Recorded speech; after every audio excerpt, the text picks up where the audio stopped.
Hey guys, welcome to this session by Intellipaat. In today's session, we'll be discussing the career opportunities in cloud computing as well as why should you choose cloud computing in the first place. So let us look at the agenda for today's session.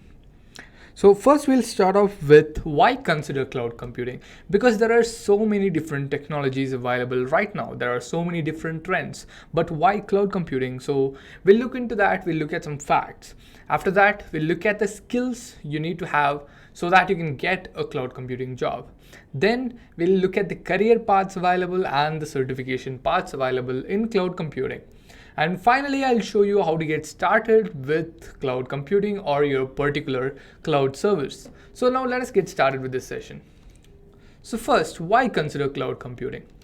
So Gartner basically they do these huge surveys where they collect a lot of data and create graphs which basically shows a technology's trend or a technology's future trend or a technology's or current market value versus a future market value.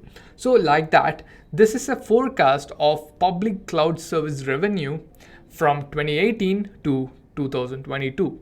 So now we are in 2020, there are 2 years more. So it is showing that how rapidly cloud is improving. So first, cloud business process services, so platform as a service. So platform as a service, you can see it is in a dark blue color and it's over here. So in 2018 it was $48 billion, and in 2020 they are telling that there will be a $20 billion increase. That is a 50% increase in that. And then you can see this black one. So cloud application services. So SaaS. So basically a SaaS application is nothing but where they provide an entire application to you and you can use that. You'll not be seeing the configuration behind that service. You'll not be given any other control over that service. So for example, Google Docs or Google Sheets is a SaaS, where in Google Docs you just use it as a Word document, or so in Google Sheets, you'll be using it as a spreadsheet program. So you'll not be given any other authority. You cannot make any changes to this Google Docs code. You'll not be able to do that because it is a SaaS. So according to SaaS, they are telling in 2018 it was $80 billion and in 2020 it is going to be $140 billion. That is a steep increase. So when there is an increase in revenue, that too in billions of US dollars, then obviously the market is growing big and they need a lot of people working for them. So there is a lot of opportunity for jobs over here. Then according to Forbes, today versus 2020. So this was a previous survey in 2019. So in 2019, so the left part is 2019 and the right part is 2020. So right now we are in the starting weeks of 2020. So there is still a whole year ahead. So currently, let's say the current market is 37% in on-premise, public cloud it's 31%, private cloud it's 19%, hybrid cloud it's 18%. So on-premise in the sense companies having their own servers to launch their own applications and run and manage their own applications. And so back then, so there was 37% of servers or companies using on-premise setup and 27% were using cloud. So they're telling this will decrease from 37% in the last year to from this year it will become 27% according to Forbes. And public cloud was 31% and it will have a 10% increase and it will be at 41% in 2020. Private cloud, again, it has a 1% increase and hybrid cloud has a 3% increase. So they're telling the companies who are using on-premise will go down drastically and companies who are using public cloud will go up drastically. So again, when there is a lot of demand or when a lot of companies are using cloud, they will need people who know the cloud service which they're working on. So they'll have to know that. So obviously, again, this will open a lot of career opportunities. Again, another survey by Forbes shows you that here you can see public cloud infrastructure as a service. So infrastructure as a service is public cloud and it's one of the most popular services on the cloud market. So IaaS, that is infrastructure as a service, basically the most common service which I can tell you is about EC2, basically virtual machines running on a cloud server. So let's say that that server alone gives you this much revenue. So let's say, infrastructure as a service, hardware and software spending from 2015 to 2026 by segment in billion US dollars. So in 2015 it was 8 and 25. So 8 is basically software as a service and platform as a service, and 25 is basically, so here you can see 25 is basically infrastructure as a service.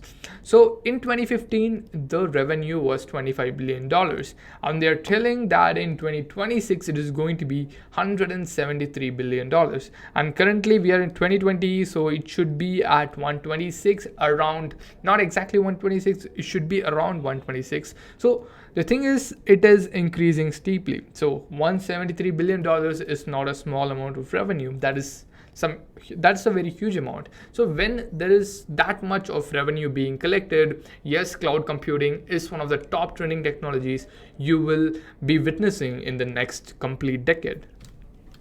And again, a Canalys report shows here the quarter 3 of 2018 and the quarter 3 of 2019. So the quarter 3 is the 3 months in 2018 and 3 months in 2019 compared. So you can see here the growth. So you can see here the growth is 37%.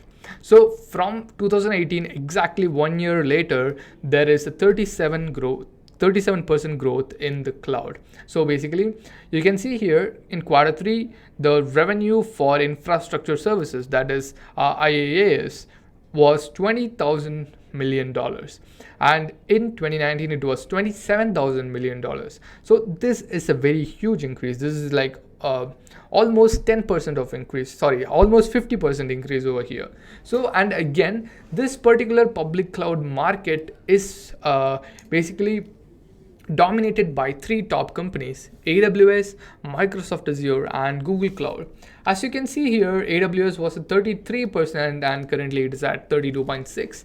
And then Microsoft Azure was in 14, then it became 16, Google was 5.6, and Google Cloud currently is 6.9. So basically Microsoft Azure and Google Cloud are growing really fast and trying to compete with AWS. And these 3 combined together, they are telling the top 3 is combined together to form 56% of the public cloud market, and the rest are IBM Cloud, Ali Cloud. Then there are so many cloud services like VMware. So I'm showing these all statistical evidences because this will show you exactly why you should take up cloud computing. Because cloud computing is non-stop and it's growing continuously. So when you take up something which is growing currently, you will also grow with it. And these are some random pointers I collected from the internet. So again, Gartner suggests that through 2020, 95% of cloud security failures will be the customer's fault. So basically what they are stating is, if there is any other security fault occurring in an application, it will not be the application's or the cloud network's fault. It would be directly the customer's fault, that they would have done a mistake over there. So if 95% of cloud security is a customer's fault, then only 5% is of the cloud service or the application itself. So they're guaranteeing that cloud will be that secure. So when something is secure, that is going to bloom. And again, public cloud soaring to 331 billion by 2022 according to Gartner. So basically Gartner does a lot of researches, and this again 331 billion for the entire public cloud market, not just infrastructure as a service. The entire public cloud market is going to have $331 billion as revenue by 2022. So these are estimates, guys, but these estimates are made by top experts, and those experts know exactly why it is going to increase. And then again, you can see over here of the organizations using cloud services. So if your company is using cloud services, they are stating that their first strategy is to make their company completely cloud first. So here you can see more than 75% indicate they have a cloud first strategy. So they want to basically shift their entire on-premise architecture and put it on cloud, because they just want to build their application. They don't want to manage or monitor the servers. They just want to do one particular task, that is creating applications, making their applications better and giving a better experience to the customers. So if they're worrying about the downtime or the servers, so basically that will delay in the application's production. So yeah, so this again helps. And according to Monster, why it's a great time to get a job in cloud computing. So this article basically sums up how many jobs are available in cloud computing. And finally, cloud computing is crucial to the future of our societies. Here's why. So this particular article summarizes, again, these are from top companies. So Monster, Gartner, and Forbes. So this particular article suggests you that in artificial intelligence, in machine learning, in automated cars, so in all of these, even in robots, so basically all of this information will be fed through a cloud system. So even if you have an automated car, if you want to get an information out of something, let's say the next street, you want to see whether it has traffic or not. So basically the automatic car will get a feed from a cloud system which is hosting an IoT software. So basically cloud computing is needed everywhere. So if you study cloud computing, you have a bright future. And again, so this is one of the most interesting fact, because let's say this fact about Amazon Web Services, that you at least 1/3 of internet's traffic will at least visit one site which is hosted on Amazon Web Services. 1/3, that is 33% of the entire internet traffic will at least visit one site or one application which is hosted on Amazon Web Services. So now, leaving Amazon Web Services, there are so many apps and services. So most of the applications are hosted on the cloud. So Facebook, Netflix, Cisco, Apple, Amazon, Samsung, BMW.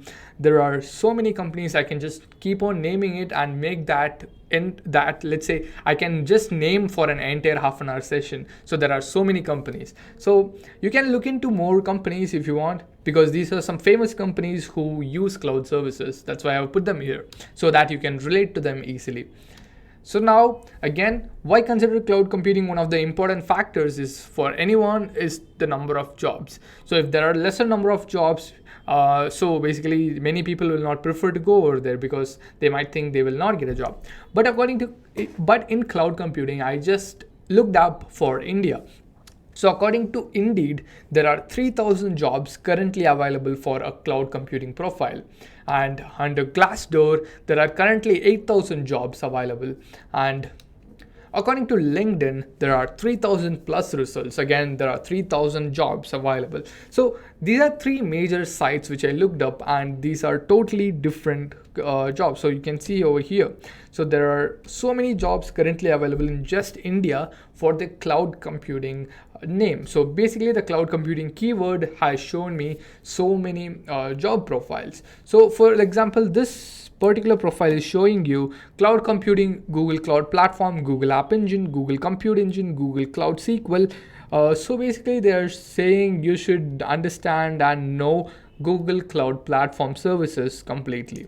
So guys, we'll discuss into skills further in this session. So right now, I want to show why you should consider cloud computing. So now I'll again tell why you should consider.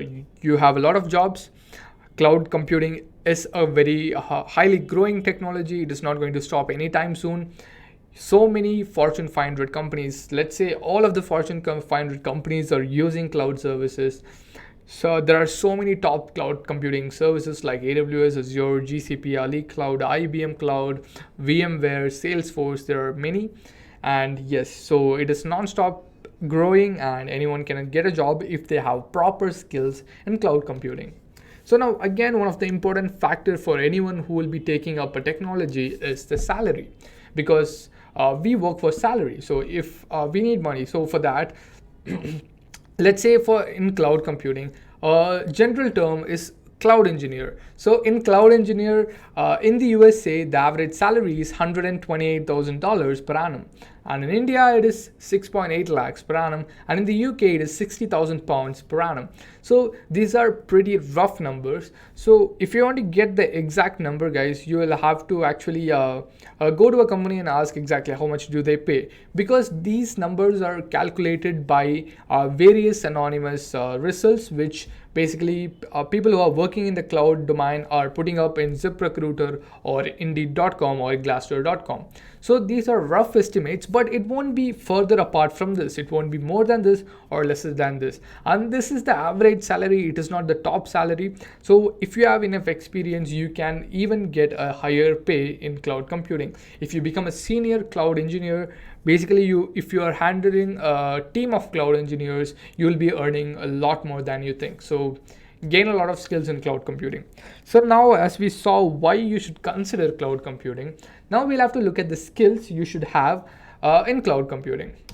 So top 5 tech jobs which has cloud related skills in JD. So basically I wanted to show this because these are the top 5 technical job roles which have cloud related skills in them. So the source is Indeed.com. So in Indeed.com, so you're going to, the HRs of various companies are going to post the profiles and what exactly they want from the employee. So Indeed did a survey of all the cloud profiles, all the job profiles which was posted for the cloud computing or the cloud term in that. So according to that, they got this results. So the top 5 are: first, software engineer. A software engineer should currently know at least one cloud service provider, because a lot of companies are using cloud. So if their application is hosted on cloud, they should know cloud. And then senior software engineer, again it is the same, software engineer and senior software engineer, so they'll have to know that. Then a software architect, so again it is the same. If you're building a software for to host it on cloud, then you'll have to understand how cloud services work. And then DevOps engineer, obviously a DevOps engineer needs cloud, because a lot of services like Kubernetes or cloud services which you can download and use, but still they're mainly hosted on a cloud server which is running on, let's say, AWS or Azure or GCP. And then finally, full stack developer. Again, a full stack developer is a person who will be completely developing an application from the scratch, from the front end to the business logic to the database part. So a full stack developer also should know cloud, so that they can actually shift or migrate their complete application to the cloud whenever they need. So these are the top 5 jobs which have cloud related skills, guys.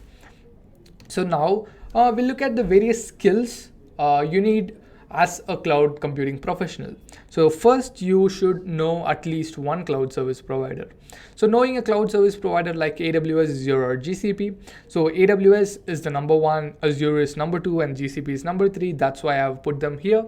So you should understand, or you should learn at least one of these cloud services. So I would suggest Amazon Web Services or Azure rather than GCP, because AWS and Azure are popular and they're used in a lot of places. So knowing them, and important services. So under AWS or Azure, you should know few services extremely well. So here you can see EC2, App Service, Google Cloud Engine, RDS. So these are some services. EC2 basically provides you virtual machines. App Service is a platform as a service where you can host your websites directly. RDS is a relational database service which provides you databases which is already hosted on the cloud, which you can use. So then cloud architecture designing skills are a huge positive. So again, you will have to create and complete architecture on the cloud for your application to run on. So for that, you should understand the cloud service completely and have to know how exactly you can form that architecture. And then networking skills are again very important, because for any infrastructure as a service network, you should understand how that network works, because your local on-premise network should be able to connect with the cloud network when you're using both on-premise and cloud.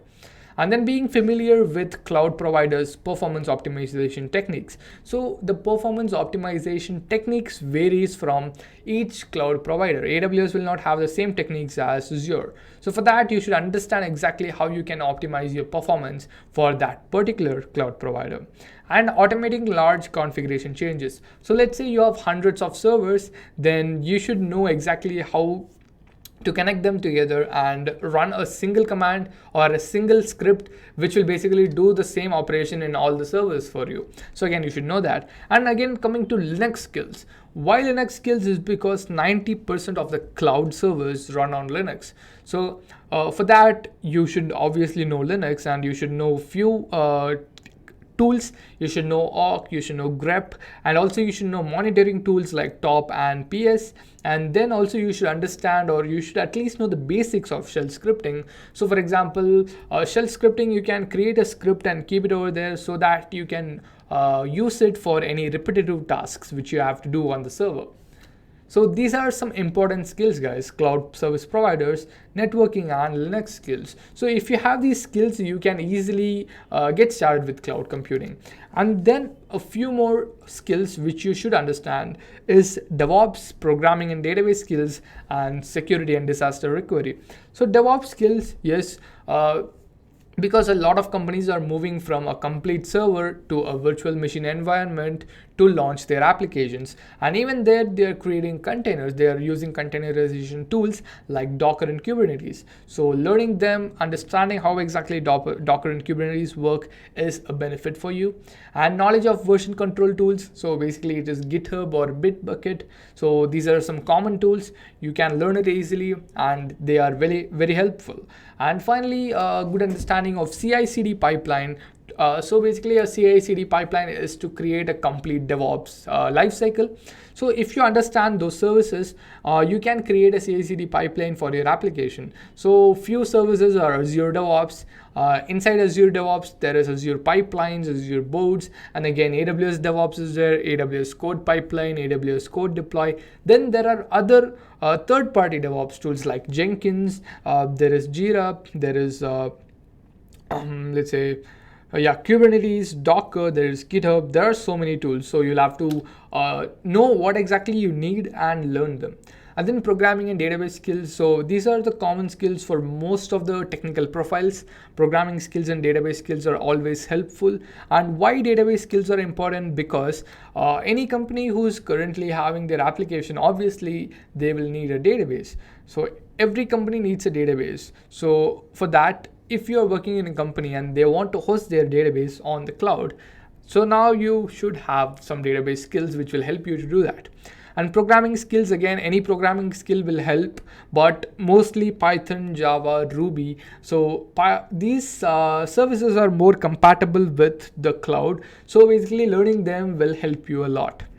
And then finally, security and disaster recovery. So these are some very important concepts. So security in the sense, you are having your application on the cloud. So you should make your application secure, that your customers' data and the keys you use do not leak out. So if your keys leaked out, they can easily decrypt the messages sent and they can get data out of it.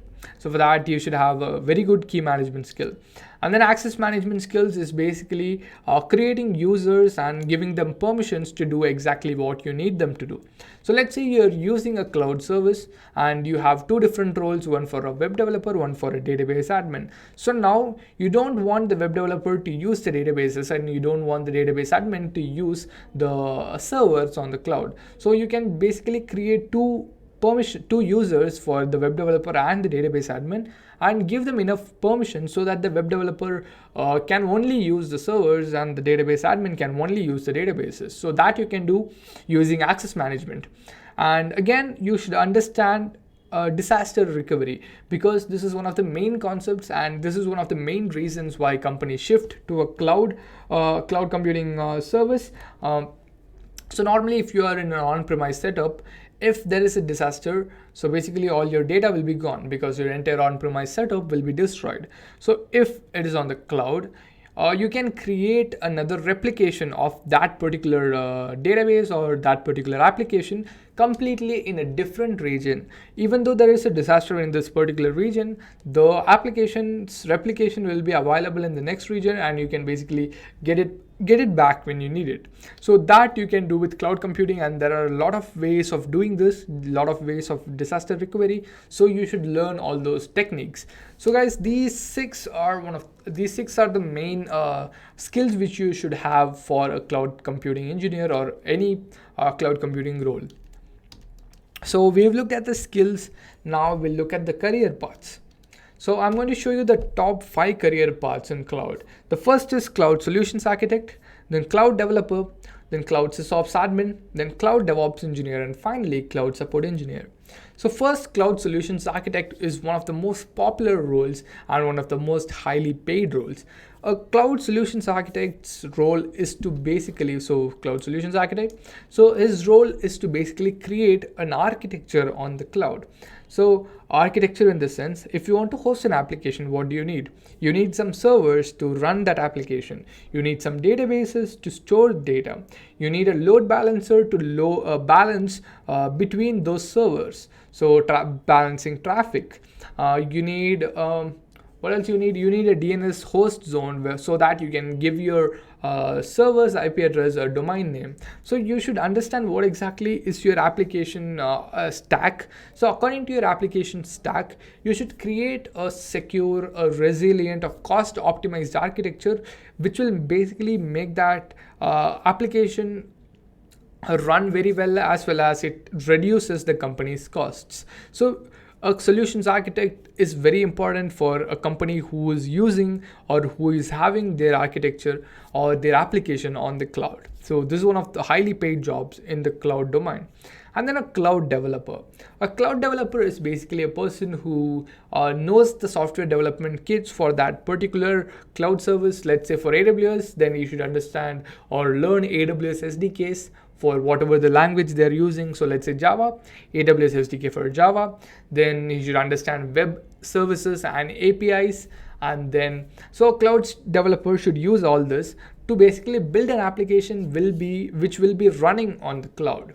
So for that, he should understand again how exactly the cloud services is going to work and how exactly he can code his application so that it can be easily hosted on the cloud network. And then cloud sysops admin. So sysops admin basically means systems and operations administrator. So you will know a systems administrator in a normal IT company, because every IT company has that one administrator who does all the hardware part. So a sysops admin basically is an administrator, but for the cloud service. So in a normal on-premise setup, you have your servers running in your company's data center.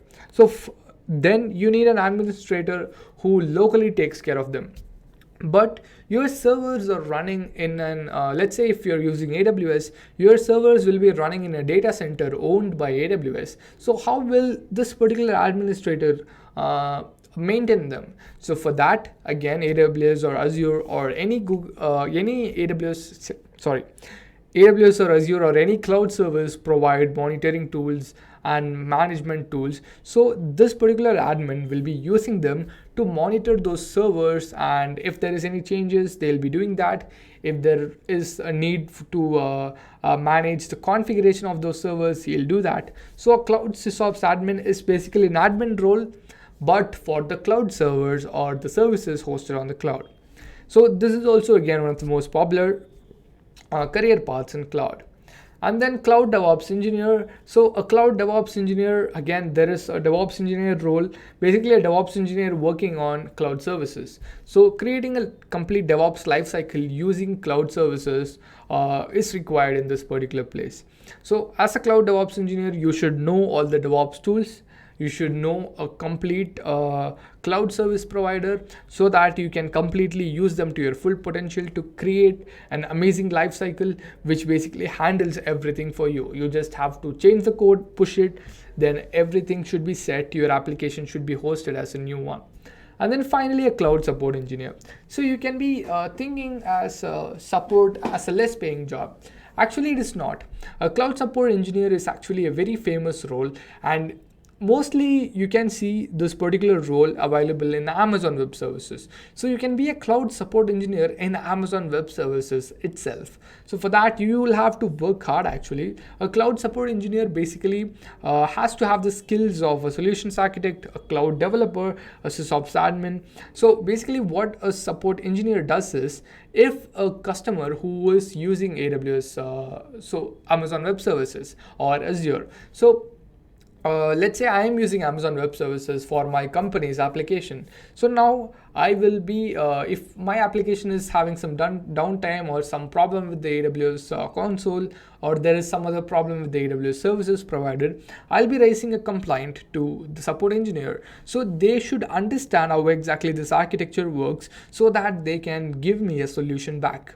So a cloud support engineer is an amazing role where you can work on various clients' projects and help them how they can make it better, or help the customers who are struggling to use Amazon Web Services. So again, cloud support engineer is one of the most popular roles. Now, as a solutions architect, a person who already has experience in building complete architectures can go ahead and take up this. A cloud developer, a developer, or let's say a Java developer or a Python developer. So any developer could again go for the cloud developer role by learning any one of the cloud service.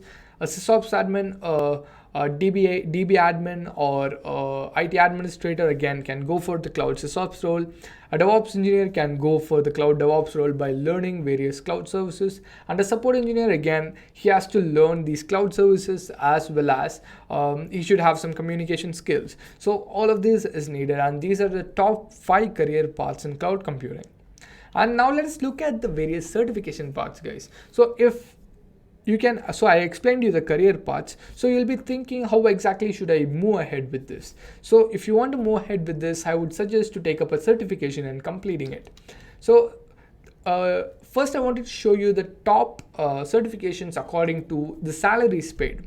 So a Google Cloud certified cloud architect, a professional, not an associate. A professional is basically the second step in any certification, not an associate who is a fresher. So as a professional, you will be earning $140,000 in average. So this is the top salary in any cloud domain. So a GCP certified professional cloud architect, as a cloud architect, you can earn $140,000 accordingly.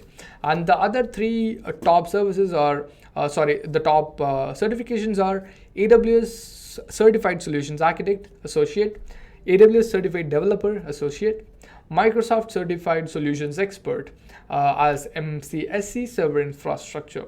So basically here you will become a AWS Solutions Architect or a Cloud Solutions Architect. Here you will become an AWS developer. Again, here you will become a Microsoft Cloud Engineer, because you will be learning administration, you will be learning Solutions Architect as well as developer. So this will consist of all of these 3 concepts in this. So accordingly, you will be paid $132,000 for a solutions architect in AWS, $130,000 for a developer in AWS, and $121,000 as a server infrastructure expert in Microsoft. So these are the top salaries for cloud services, guys. So now I wanted to show you a cloud certification path. So there are various cloud services. There is AWS, there is Azure, there is GCP. There are still more cloud providers, but these are the top. So for these top, the certification paths are very similar. So if I show you the certification path of AWS, you can relate that with Azure or GCP and get to know what exactly I'm telling you. So I'm going to explain you the complete certification path of AWS, and you can further research into Azure and GCP so that you can get more info about it. So why I took AWS? Because AWS is the #1 cloud provider and you have a lot of job openings. So understanding this would give a better hand than learning Azure or GCP. So now going ahead, so first, foundational.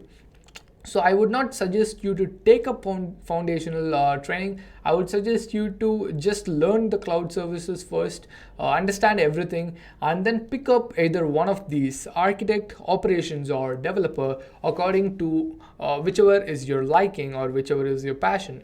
So for an associate, you will need at least 1 year of experience solving problems and implementing solutions using the AWS cloud. So to clear these exams, guys, you need a lot of hands-on practices. So an architect, again, you should know how exactly to create an architecture. As an admin, you should know how to monitor and manage servers or services on the cloud. As a developer, you should know how exactly to create an application which will work very well and without any errors on the cloud. And if you're taking up any one of these, so you can then go ahead to the professional courses.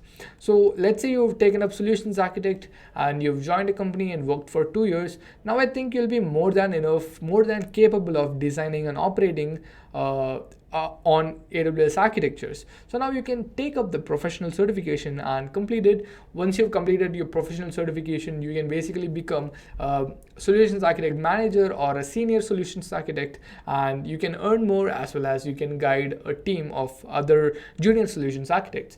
Same thing goes with here. You can become a AWS certified DevOps engineer, either from operations or from developer, because DevOps is developer and operations engineer. So if you're either one of them, you can take up this particular professional certification. Or if you're interested in a specialty certification, let's say you're more interested in big data, or you're more interested in machine learning or building AIs using Alexa Skill Builder, then you can choose one of the specialty cloud certifications and go ahead with them. So this is the certification path, guys. Choose accordingly to what is your benefit. So what exactly is your passion? If you want to build a complete architecture and host your application or host your company's application, go ahead with solutions architect. If you want to create an amazing application which will be running on the cloud service, go ahead with developer. If you want to manage and monitor services, or if you're already a database admin or an IT admin, then go ahead with SysOps. So I would suggest you guys to start off with either one of these 3 certifications. So again, I've explained the various career paths, I've explained the certification paths, but right now you will still have confusions on how exactly to get started, where to learn, from where to gain more information, what exactly should I do. So again, I'll help you with that. So first, let us see how to get started. So the first thing, guys, we Intellipaat, again, we provide a lot of free resources for you. We provide complete tutorials on YouTube, as well as we have complete tutorials, written tutorials on our Intellipaat blog. So you can go ahead to YouTube and go to our channel, check out the AWS content or Azure content or GCP content and grow your skills. So once you do that, you also have written blogs, which we have on our Intellipaat blog website. You can go ahead over there, read it, understand it. So now you can do this. You can learn AWS or Azure or GCP by reading or watching YouTube. But how exactly will you portray your skills to an interviewer? So an interviewer will be impressed only if you already have the certification in hand. So because an interview will not take place for 2 hours where you can basically create an architecture and show them. So it'll be under 2 to 3 minutes. So within that, you'll have to impress the interviewer. So for that, you should have some certifications which basically shows you that you have skill sets in that particular area. So let's say if you have a certificate of solutions architect, then you can basically add it in your resume or your CV and show it, and the interviewer will know you have cleared solutions architect. So obviously you will have skills sets related to solutions architect. So basically you will know these services. So for that, it is beneficial. So how exactly you can start studying for the certification? So studying from YouTube or studying from Intellipaat blogs or any blog or any YouTube channel is not enough. For that, you need to put some extra effort by yourself, as well as we suggest you taking up a course. So we Intellipaat again put together an amazing course, guys, for Cloud and DevOps Architect Masters. So this particular course has 11 different courses involved, as well as 26 projects. And also we have it in collaboration with IBM and Microsoft. So in collaboration with IBM and Microsoft, so what exactly is the benefit? That is, if you take up this particular certification course and complete it, you will get an Intellipaat certification as well as an IBM certification. So let me go ahead to the website and explain it to you in detail. So this is our course, Cloud and DevOps Architect. So you can see here, we have 11 different courses, 26 different projects, and it is in collaboration with IBM and Microsoft. So if you want to view the preview of how exactly we are going to teach, you can go ahead and review the course video over here. So it is available for you for free. You can review it. So now let us see what exactly we'll be teaching you in this Cloud and DevOps Masters Architect course. So in this first, we'll be teaching you AWS, we'll be teaching you Azure, we'll be teaching you Google Cloud, DevOps, and Python. So we have online training as well as self-paced training. So online training is basically training which is held by live trainers where you can ask your doubts on the go. And self-paced are already recorded videos by trainers who are basically industry professionals, and you can learn from that. So we have a correct amount of online as well as self-paced training so that you can segregate your training period. So let's say you're doing your online training on Saturdays and Sundays, you can do your self-paced on the weekdays. So even in the self-paced, we provide amazing courses. We provide Java, Linux, Splunk Developer and Admin, Microsoft Azure 300, which is the Solutions Architect course of Microsoft Azure, Hadoop Administration, as well as Agile. So now coming down, so if we have these key features, so why exactly should you take the course from us? So for that, again, we have instructor-led training, which will consist of 147 hours of instructor-led training. Self-paced, we have 208 hours of recorded amazing content. We have 246 hours of exercises and projects. We have lifetime access. So basically, once you take up this course, whenever there is a new upgrade to the course, you can view it even 10 years from now. So this course is completely given to you. You are given all the access. And then support, we have an amazing technical support, which is open for 24/7 every day. You can basically ask it out and we'll clear it then and there. And then you get certified from Intellipaat as well as IBM. Then we also provide job assistance and flexi scheduling. So let's say you are having multiple batches, so you can ask us to give you a flexible schedule on what day you want. So we provide that also, as well as job assistance. So once you've successfully completed the course and you've gotten the certification, you can approach us for job assistance, and we will provide you amazing job assistance because we have a lot of corporate tie-ups. And guys, so this is about the course. You can go to the course page and check more about the course. So you can see this will be the course timeline.